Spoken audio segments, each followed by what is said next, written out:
ஒரு புயல் வருதுன்னா ஆய்வு செய்து ரெட் அலர்ட்னு போடுற, ஆரஞ்சு அலர்ட்னு போடுற. அங்கே ஏற்கனவே மரக்கணத்தில் செத்துட்டான் 19 பேர்.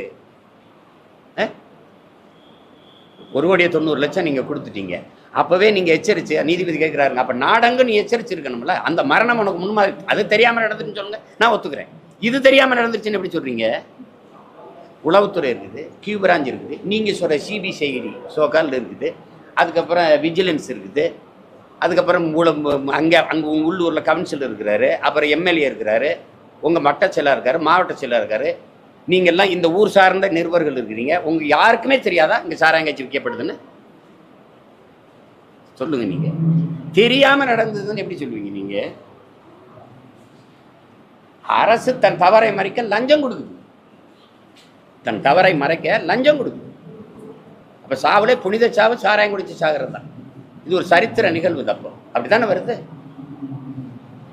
இவங்க குடி எடுக்கிறவங்க, தாலி இருக்கிறவங்க கிட்ட போய் நாட்டை கொடுத்துட்டு நீங்க குடிக்க வச்சு கொலை பண்றவன்ட்டு குண்டு போட்டு கொல்றதான் பல படுகொலையா? குடிக்க வச்சு கொல்றது இல்லை, அது கொலை இல்லை.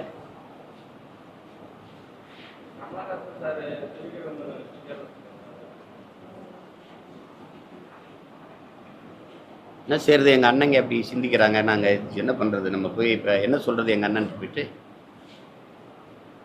அவங்க பயன்படுத்துகிறாங்க இந்த எங்கள் அண்ணனை, கம்யூனிஸ்ட் கட்சியை மதுக்கடைகளை மூட எழுதுற. இப்போ மினிட்டுக்கு எதிராக நீங்கள் போராடுறீங்க. இதே நீங்கள் மதுவுக்கு எதிராக போராட்டத்தை நான் உங்களுக்கு காட்டட்டா? இதே ஐயா ஸ்டாலின், எங்கள் ஐயா பொன்முடி எல்லாரும் கருப்பு சட்டை போட்டுக்கிட்டு மூடு டாஸ்மார்க் மூடு அப்படின்னு சொன்னதை நான் காட்டுட்டா? இப்போ நாங்கள் அதை காட்டினா ஏன் வாய மூடுறீங்க? நீங்கள் சொன்னது தான் நாங்கள் செய்யுங்கிறோம். கல்லுக்கடையை திறக்க வலிக்குது உனக்கு, கள்ளச்சாராயத்தை எப்படின்னு வித்துக்கிட்டு இருக்க நீ? ஏன் கல்லுக்கடையை திறக்க மாட்டேற? கல் குடிச்சு செத்தவன் சொத்தம்பட்டையும் வித்தவன் ஒருத்தனை காட்டு நாங்கள் போயிடுறோம். அப்படியே இப்படி போயிடுறோம். நாங்கள் ஊருக்கே போயிடுறோம். சொல்லு. கல் உணவின் ஒரு பகுதின்னு அரசியலமைப்பு சட்டம் சொல்லுது. சங்க இலக்கியங்களிலிருந்து தமிழனுடைய தொன்ம வாழ்வியல்ல அவ்வையும் அதிகமான கல்லுண்டு பேசி கொண்டிருந்தாங்கன்னு இருக்குது. அது எங்கள் மரபு. பனம்பால், தென்னம்பால், மூலிகை சாறு, இவ்வளோண்டு அருகம்புள்ளிச்சாறு, கோதுமை புள்ளிச்சாறு உடலுக்கு நல்லதுங்கிற. அது எவ்வளோ பெரிய மூலிகை, இயற்கையின் அருங்கூட. அதை குடிச்சிட்டு போகிறானே. இதே 60 ரூபாய்க்கு 2 சம்பத்து கல்லை வாங்கி குடிச்சிட்டு வீட்டுக்கு போயிடுவான்ல. எந்த மதமும் போதுன்னு சொல்ல மாட்டான், கல் குடிச்சா போதும்னு சொல்லிடுவான். ஏன்னா அது உணவு. நீ அதை திறக்க மாட்டேங்கிற. கேரளாவில் இருக்குது, புதுச்சேரியில் இருக்குது, கர்நாடகாவில் இருக்குது, ஆந்திராவில் இருக்குது கல். ஏன் உன் மாநிலத்தில் இல்லை? ஏன் இல்லைன்னா உங்கள் 2 பேருக்கும் ஃபேக்ட்ரி இருக்குது.